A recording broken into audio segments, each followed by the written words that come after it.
Pada kesempatan kali ini, kita akan sama-sama belajar tentang sistem pernapasan. Nah, sistem pernapasan itu apa sih? Sistem pernapasan itu nantinya kita akan belajar bersama-sama tentang proses dari pernapasan, yaitu menghirup oksigen yang terkandung dalam udara, kemudian nanti di proses akhirnya itu mengeluarkan karbon dioksida. Nah, pada proses penghirupan oksigen atau proses dari sistem pernapasan itu dimulai dari hidung menghirup udara, kemudian nanti dibawa menuju paru-paru. Nah, di paru-paru itu nanti oksigen yang sudah terbawa masuk ke dalam darah dan akhirnya dibawa oleh darah menuju ke seluruh tubuh. Nah, begitu. Pada kesempatan kali ini kita akan belajar tentang banyak hal mengenai sistem pernapasan, mulai dari nanti organ-organ, terus mekanisme, serta penyakit yang sering kita temui, yang sering ada pada sistem pernapasan. Begitu. Selamat menonton dan menyaksikan, simak terus videonya, semoga bermanfaat. Oke, karena kalian sudah tahu apa itu sistem pernafasan, sekarang kita bahas tentang organ-organ pernafasan pada manusia. Organ pernafasan pada manusia itu terdiri dari hidung yang sudah kita lihat sehari-hari. Hidung ini berperan penting dalam menyaring udara dengan adanya rambut-rambut hidung, juga menghangatkan udara dan mengatur kelembapan udara menggunakan selaput lendirnya. Kemudian kita masuk ke daerah tenggorokan. Di tenggorokan ada faring. Faring adalah rongga yang menghubungkan saluran makan dan saluran nafas. Lalu ada laring. Laring ini menghubungkan antara rongga hidung dan trakea. Di laring ini terdapat pita suara yang berperan dalam proses pembentukan suara. Kemudian ada epiglotis. Epiglotis ini seperti katup yang akan membuka ketika kita bernafas dan menutup ketika kita menelan makanan dan minuman agar tidak masuk ke saluran nafas. Epiglotis ini juga yang menjadi pembatas antara saluran nafas atas dan saluran nafas bawah. Lalu ada trakea. Trakea adalah pipa yang menghubungkan antara saluran nafas atas dan paru-paru. Trakea ini tersusun atas tulang-tulang rawan berbentuk cincin yang bersusun. Kemudian ada bronkus.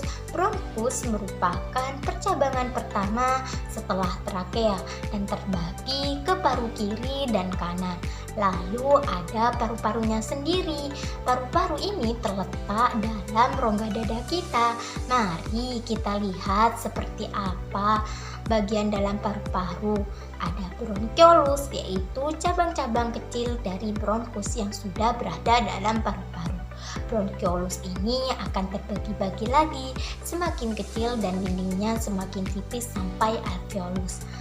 Alveolus ini adalah kantong udara yang berdinding sangat tipis, hanya memiliki satu lapis sel. Dalam alveolus ini terjadi pertukaran gas oksigen dan karbon dioksida. Kemudian ada otot pernafasan, yaitu diafragma. Diafragma merupakan otot yang berbentuk kubah yang sekaligus menjadi pemisah antara rongga dada dan rongga perut. Itu semua merupakan organ-organ pernafasan pada manusia. Nah, setelah tadi sudah belajar tentang organ-organ dalam sistem pernapasan pada manusia, sekarang kita akan sama-sama belajar tentang mekanisme pernapasan pada manusia. Nah, mekanisme pernapasan pada sistem pernapasan pada manusia yaitu ada dua, yaitu inspirasi atau inhalasi dan ekspirasi atau ekshalasi. Nah, inspirasi sendiri yaitu proses di mana masuknya udara ke dalam paru-paru. Sedangkan ekspirasi adalah proses di mana udara yang ada dalam paru-paru itu dikeluarkan kembali. Nah, di sini di saat proses inspirasi ada otot-otot yang bekerja, yaitu otot diafragma atau otot rongga dada, sehingga membuat volume rongga dada membesar dan udara berhasil masuk. Berikutnya pada proses ekspirasi juga sama, otot-otot yang berperan tetap otot rongga dada atau otot diafragma, dan pada ekspirasi mereka relaksasi sehingga akhirnya membuat rongga dada kembali mengecil dan udara berhasil dikeluarkan. Otodiafragma itu kalau teman-teman belum tahu ada di antara tulang rusuk dan perut, di antara keduanya.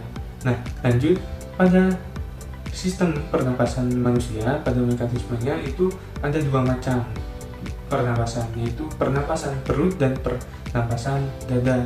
Nah, apa sih pernapasan dada? Yaitu pernapasan yang menggunakan rongga dada. Jadi di saat inspirasinya rongga dadanya membesar sehingga udara masuk, dan ketika ekspirasi rongga dadanya mengecil dan udara keluar. Nah, pada pernapasan perut itu yang membesar adalah rongga perutnya, atau bisa dibilang ketika rongga perutnya membesar itu berarti inspirasi dalam pernapasan perut. Kemudian saat perutnya mulai mengecil disebut berarti proses ekspirasi pada pernapasan perut. Nah, setelah ini teman-teman akan belajar tentang macam-macam penyakit pada sistem pernapasan manusia.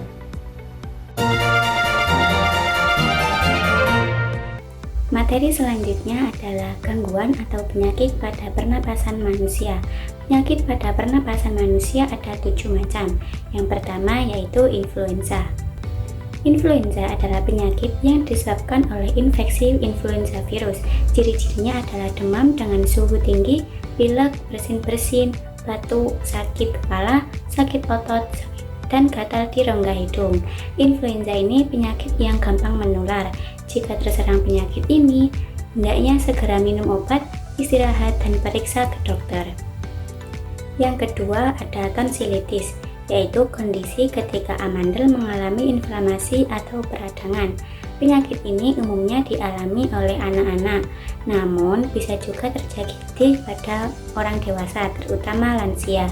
Gejala tonsilitis yaitu sakit tenggorokan, peradangan amandel, batuk, sakit kepala, sakit pada bagian leher atau telinga, dan demam.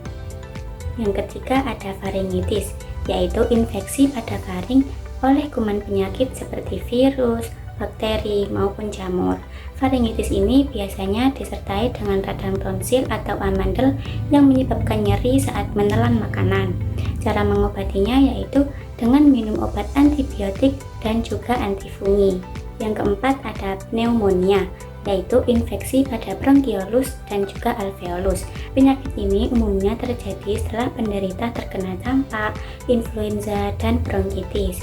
Paru-paru orang yang menderita pneumonia terdapat cairan kental yang dapat mengganggu proses pertukaran gas. Yang kelima adalah penyakit TBC, yaitu penyakit infeksi paru-paru yang disebabkan oleh bakteri Mycobacterium tuberculosis. TBC ini merupakan penyakit yang menular, maka dari itu penderita harus dikarantina dan kita tidak boleh dekat-dekat, terutama anak kecil. Yang keenam adalah asma. Asma adalah salah satu kelainan yang menyerang saluran pernapasan. Asma dapat disebabkan oleh faktor lingkungan, seperti masuknya zat alergen atau alergi. Alergen ini termasuk debu, asap rokok, dan bulu hewan peliharaan. Yang terakhir, yang ketujuh adalah kanker paru-paru, yaitu penyakit ganas yang terjadi pada jaringan paru-paru. Penyakit ini umumnya diderita oleh para perokok. Maka dari itu, kita harus menjaga kesehatan agar kita terhindar dari berbagai macam penyakit. Terima kasih sudah menonton, semoga videonya bermanfaat. Wassalamualaikum warahmatullahi wabarakatuh.